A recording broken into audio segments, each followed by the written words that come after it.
একটা প্রায় বাচ্চা মেয়ে একজন প্রতিবন্ধীর কাছে দিলেন বিয়ে, এর কারণটা কি? এর কারণ হচ্ছে আমার সামনে অটো রিক্সা চালাই, আর মনে করে দিন মজুরি কাজ করে দিন নিয়ে এসে দিন খায়। এখন এই মেয়েকে বিয়ে দিতে গেলে অনেক টাকা পয়সা লাগবে, টাকা পয়সা তো এত টাকা পয়সা আমাদের কাছে নেই। আর তো প্রতিবন্ধী তো কি হয়েছে, তার তো টাকা পয়সা বাড়ি গাড়ি সবকিছু আছে, আমার মাইয়া তো সুখে থাকবো। আর এই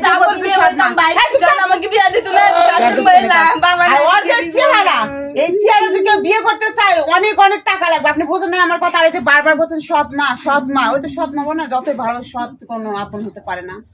আমি আমার মেয়ের ভালো জন্য। দর্শক, আমরা এই সৎ মায়ের কথা নিলাম, এখন হলো আমরা চলে যাব একটু প্রতিবন্ধীর কাছে, যে আসলে এরকম একটা ছোট মেয়ে বিয়ে করাটা আদৌ কি ঠিক হয়েছে কিনা। তো আচ্ছা ভাই, আপনি যে এরকম একটা মেয়ের বিয়ে করলেন, তো আবার আপনি প্রতিবন্ধী, এটা কিভাবে করলেন?